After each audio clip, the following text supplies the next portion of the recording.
जय हिंद। आपका स्वागत है आपके अपने चैनल ललित सीपी में। आप कैसे हैं? उम्मीद है कि अच्छे होंगे और अच्छे से तैयारी करते होंगे, क्योंकि एग्ज़ाम बहुत नज़दीक है और तैयारी करना भी है, क्योंकि प्रत्येक विद्यार्थी को अपने माता पिता का सपना जो पूरा करना है, और आपके सपना को और मजबूती देने के लिए, आपके मार्क्स को और गेन करने के लिए, आपके मार्क्स को और बढ़ाने के लिए हम लेके आ गए हैं एक खास वीडियो जो आपको अभी बहुत ज़रूरत है, होम साइंस का। इसमें वैसे क्वेश्चन है जिसका चांसेस 100% है, बहुत ज़्यादा उम्मीद है रहने का। इसलिए इसमें का टोटल क्वेश्चन को आप अपने कॉपी पे नोट कर लीजिए और इसे बार बार देखते रहिए, तब तक देखते रहिए जब तक इसका एग्ज़ाम नहीं ख़त्म हो जाता है। ठीक है, ध्यान से आप सुनेंगे, ध्यान से देखेंगे। फर्स्ट क्वेश्चन है आपका, ज्वार किसे कहते हैं? ज्वार किसे कहते हैं? तो ध्यान से समझेंगे। जब शरीर का तापमान 98.4, ठीक है, यानी 98.4 डिग्री फीवर से बढ़ जाता है, तब उसे ज्वार या बुखार कहते हैं। समझ गए होंगे। जब शरीर का तापमान सामान्य 98.4 डिग्री फीवर से बढ़ जाता है, 98.4 डिग्री फीवर से बढ़ जाता है, तब उसे ज्वार या बुखार कहते हैं। यह शरीर में किसी संक्रमण या बीमारी का संकेत होता है। ज्वर में शरीर गर्म, कमजोर और थका हुआ महसूस होता है। फिर से सुन लीजिए। जब शरीर का तापमान सामान्य 98.4 डिग्री फीवर से अधिक हो जाता है, से अधिक बढ़ जाता है, तब उसे ज्वर या बुखार कहते हैं। यह शरीर में किसी संक्रमण या बीमारी का संकेत होता है। ठीक है, ज्वर में शरीर गर्म, कमजोर और थका हुआ महसूस होता है। अगला क्वेश्चन है आपका, बैंक से आप क्या समझते हैं? बैंक, तो ध्यान देंगे।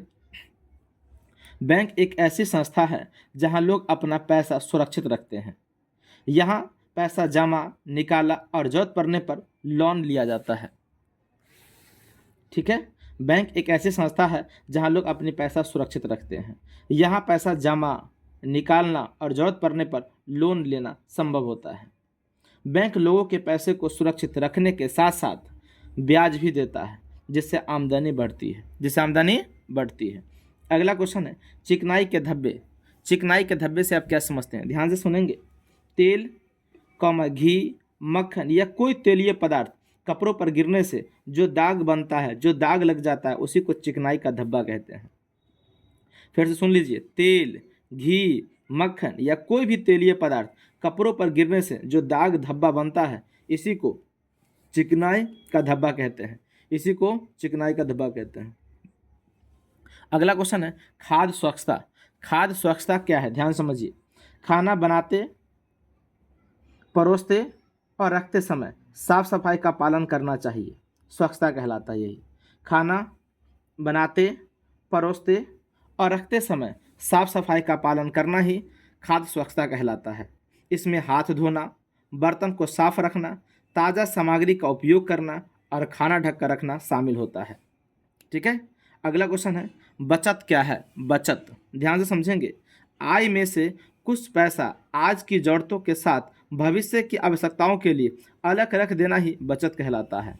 आय में से, आमदनी में से कुछ पैसे को आज की ज़रूरतों के साथ भविष्य की आवश्यकताओं के लिए अलग रख देना बचत कहलाता है। ठीक है, अगला क्वेश्चन समझेंगे, निषेचन क्या है? निषेचन, ध्यान देंगे। जब पुरुष का शुक्राणु महिला के अंडाणु से मिलता है, जब पुरुष का शुक्राणु महिला के अंडाणु से मिलता है और एक नई जिंदगी, एक नई बच्चे का जन्म होता है, उसे ही निषेचन कहते हैं। यह प्रक्रिया आमतौर पर महिला के शरीर में फैलोपियन ट्यूब में होती है। यह प्रक्रिया आमतौर पर महिलाओं के शरीर में फैलोपियन ट्यूब में होती है और इसी से गर्भ बनता है, इसी से गर्भ बनता है। समझ गए होंगे। जब पुरुष का शुक्राणु महिला के अंडाणु से मिलता है और एक नई जिंदगी का शुरुआत होता है, एक नए बच्चे का शुरुआत होता है, उसे ही निषेचन कहते हैं। यह प्रक्रिया आमतौर पर महिलाओं के शरीर में फैलोपियन ट्यूब में होती है और इसी से गर्भ बनता है। अगला क्वेश्चन है आपका, वेतन क्या है? ध्यान देंगे, वेतन क्या है? तो कहेंगे किसी व्यक्ति द्वारा किए गए कार्य के बदले हर महीने मिलने वाली तय राशि को वेतन कहते हैं। किसी व्यक्ति के द्वारा किए गए कार्य के बदले, किसी व्यक्ति के द्वारा किए गए कार्य के बदले हर महीने मिलने वाली तय राशि को, हर महीने मिलने वाली तय राशि को वेतन कहते हैं। ध्यान से समझेंगे अगला क्वेश्चन। अगला क्वेश्चन है आपका, शिशु सदन किसे कहते हैं? शिशु सदन, ध्यान से समझेंगे।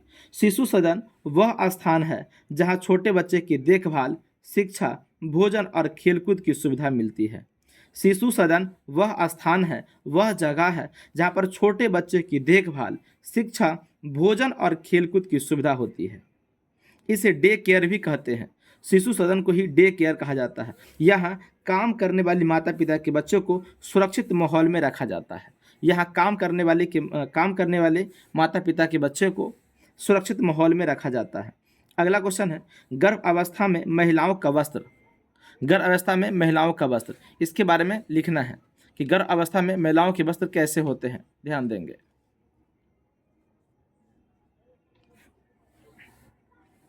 तो कहेंगे गर्भावस्था के दौरान महिलाओं के ढीले, आरामदायक और सूती कपड़े पहनने चाहिए। यानी गर्भ अवस्था के दौरान महिलाओं को ढीले कपड़े, आरामदायक और सूती कपड़े पहनने चाहिए ताकि आसानी से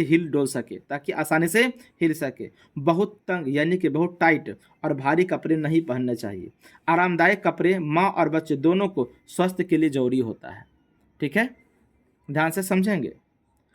गर्भ अवस्था के दौरान महिलाओं को ढीले, आरामदायक और सूती कपड़े पहनने चाहिए ताकि शरीर आसानी से हिल सके। बहुत टाइट या भारी कपड़े नहीं पहनना चाहिए। आरामदायक कपड़े माँ और बच्चे दोनों के स्वास्थ्य के लिए बहुत जरूरी होता है। ध्यान देंगे। अगला क्वेश्चन है, आहार आयोजन क्या है? ध्यान देंगे, आहार आयोजन क्या है? तो कहेंगे परिवार के सदस्यों की उम्र, काम, स्वास्थ्य और पसंद को ध्यान में रखकर, परिवार के सदस्यों का उम्र, काम, स्वास्थ्य और पसंद को ध्यान में रखकर संतुलित भोजन की योजना बनाना आहार आयोजन कहलाता है। क्या बोलेंगे? परिवार के सदस्यों की उम्र, काम, स्वास्थ्य और पसंद को ध्यान में रखकर संतुलित भोजन की योजना बनाना आहार आयोजन कहलाता है। ठीक है, अगला क्वेश्चन है, वनस्पति धब्बे किसे कहते हैं? ध्यान समझेंगे। वनस्पति धब्बे किसे कहते हैं, यानी वनस्पति धब्बे, ध्यान समझेंगे। तो कहेंगे जो दाग फल, सब्जी, पत्तियों, फूल या घास के रस से लगते हैं उन्हें वनस्पति धब्बे कहते हैं। जो दाग फल से, सब्जी से, पत्तियों से या फूलों या घास के रस से लग जाते हैं तो ऐसे दाग को वनस्पति दाग या वनस्पति धब्बे कहते हैं। ये दाग हरे या पीले रंग के होते हैं और इन्हें निकालने के लिए हल्के ब्लीच या नींबू के रस का उपयोग किया जाता है। इसे निकालने के लिए यानी इस दाग को छुड़ाने के लिए हल्के ब्लीच या नींबू के रस का उपयोग किया जाता है। अगला क्वेश्चन ध्यान से समझेंगे। अगला क्वेश्चन है पारिवारिक जीवन चक्र। पारिवारिक जीवन चक्र क्या है, समझिए। तो कहेंगे एक परिवार की शुरुआत विवाह से होती है। एक परिवार की शुरुआत विवाह से होती है, फिर बच्चे होते हैं, फिर उसकी शिक्षा, नौकरी, विवाह, ये सभी चरण मिलकर पारिवारिक जीवन चक्र बनते हैं। इसमें परिवार में होने वाली बदलावों को समझा जाता है। समझ में आ गया होगा। एक परिवार की शुरुआत विवाह से होती है। कहाँ से होती है? विवाह से होती है। फिर बच्चे होते हैं, फिर शिक्षा, फिर नौकरी, फिर विवाह, ये सभी चरण मिलकर पारिवारिक चक्र बनते हैं। इससे परिवार में होने वाला बदलावों को समझा जाता है। ठीक है, अगला क्वेश्चन है विकलांगता क्या है? ध्यान समझेंगे, विकलांगता क्या है? तो कहेंगे जब किसी व्यक्ति में शारीरिक, मानसिक या बौद्धिक कमी होती है। जब किसी भी व्यक्ति में शारीरिक, मानसिक या बौद्धिक कमी होती है जिसके कारण उसे दैनिक कार्य करने में कठिनाई होती है, रोजाना के कार्य करने में कठिनाई होती है तो उसे विकलांगता कहते हैं। यह जन्म से भी हो सकती है और दुर्घटना या बीमारी के कारण भी हो सकता है। यह विकलांगता जन्म से भी हो सकती है या जन्म के बाद दुर्घटना या कोई बीमारी से भी हो सकती है। ठीक है, अगला क्वेश्चन ध्यान समझेंगे।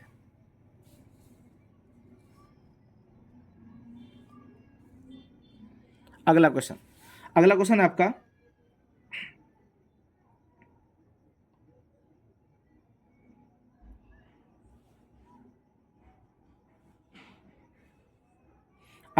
वास्तविक आय। ध्यान समझेंगे, वास्तविक आय।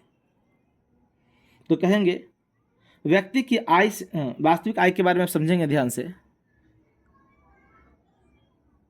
कहेंगे व्यक्ति की आय से मिलने वाली वास्तविक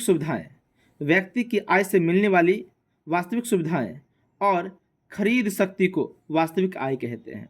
व्यक्ति की आय से मिलने वाली वास्तविक सुविधाएं और खरीद शक्ति को वास्तविक आय कहते हैं।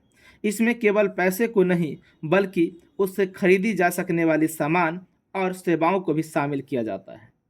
व्यक्ति की आय से मिलने वाली वास्तविक सुविधाएं और खरीद शक्ति को वास्तविक आय कहते हैं। इसमें केवल पैसे को नहीं बल्कि उससे खरीदी जा सकने वाली सामान और सेवाओं को भी शामिल किया जाता है। ठीक है, अगला क्वेश्चन है,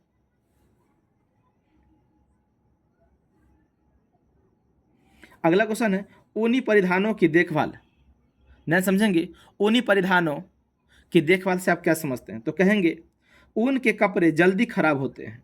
ऊन के कपड़े जल्दी खराब होते हैं, इसीलिए इन्हें हल्के साबुन से धोना चाहिए। ऊन के कपड़े जल्दी खराब होते हैं, इसलिए इन्हें हल्के साबुन से धोना चाहिए। भारी रगड़ से बचाना चाहिए, यानी बहुत ज़्यादा रगड़ना नहीं चाहिए। इन्हें धूप में नहीं बल्कि छाया में सुखाना चाहिए। कीड़ों से बचाने के लिए कपूर या नेपथलीन के साथ रखना चाहिए, जिससे ऊनी कपड़ा बचा रहे। ठीक है, चलिए अगला क्वेश्चन है, समेकित बाल विकास सेवाएं। समेकित बाल विकास सेवाएं क्या है? तो ध्यान से समझिए, यह भारत सरकार की योजना है। यह भारत सरकार की योजना है जिसके तहत बच्चों, गर्भवती और यानी गर्भवती महिलाओं को पोषण, स्वास्थ्य जांच, टीकाकरण, शिक्षण और परामर्श सेवाएं दी जाती है। आंगनबाड़ी केंद्र इसका प्रमुख भाग है। समेकित बाल विकास सेवाएं समझ गए आप? क्या बोलेंगे? यह भारत सरकार की योजना है जिसके तहत बच्चों, गर्भवती और महिलाओं को यानी गर्भवती महिलाओं को पोषण, स्वास्थ्य जांच, टीकाकरण, शिक्षण और परामर्श सेवाएं दी जाती है। आंगनबाड़ी केंद्र इसका प्रमुख भाग है। ठीक है, अगला क्वेश्चन है, नियोजन। ध्यान से समझेंगे।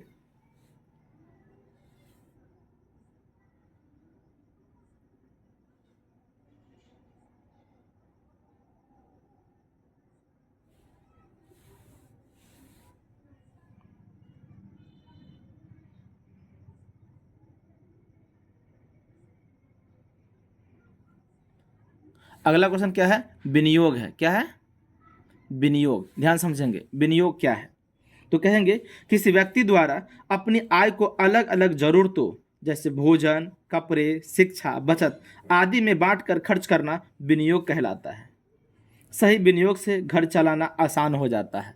ध्यान से समझेंगे, विनियोग क्या होता है। क्वेश्चन नंबर 17, किसी व्यक्ति द्वारा अपनी आय को अलग अलग जरूरतों जैसे भोजन, कपड़े, शिक्षा, बचत आदि में बांटकर खर्च करना विनियोग कहलाता है।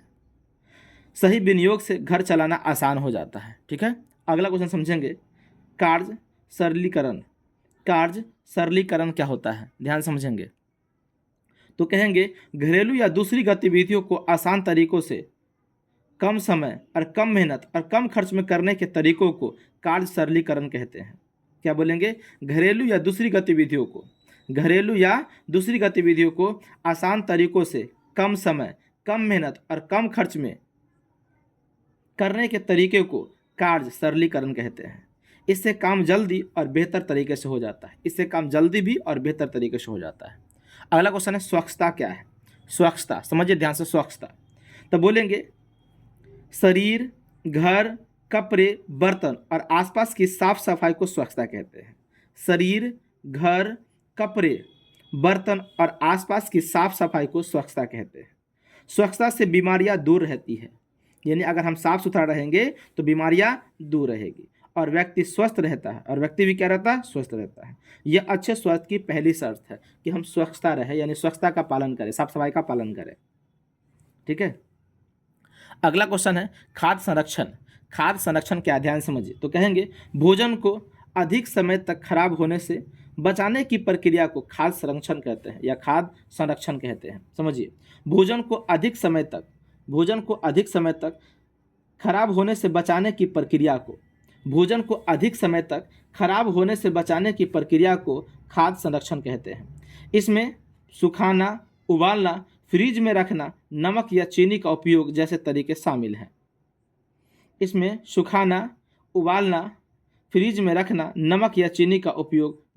शामिल हैं। ठीक है, तो आपको टोटल क्वेश्चन बता दिया गया है। ठीक है। इस वीडियो में मात्र इतना ही क्वेश्चन है। एक और वीडियो इससे पहले बना दिए हैं, उसको भी आप देख लेंगे, और एक वीडियो इसका और बनेगा। टोटल 3 वीडियो में आपका जो है होम साइंस से जो दर्द है, होम साइंस का जो कष्ट है वो खत्म हो जाएगा। ठीक है, एक बार पूरे क्वेश्चन को स्क्रीनशॉट कर लेंगे, ले लेंगे।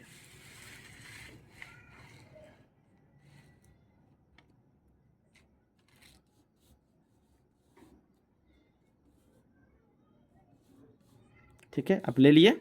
ठीक है, ये वीडियो आपको कैसा लगा, ये क्वेश्चन आपको समझ में आया या नहीं, कमेंट जरूर करेंगे। धन्यवाद।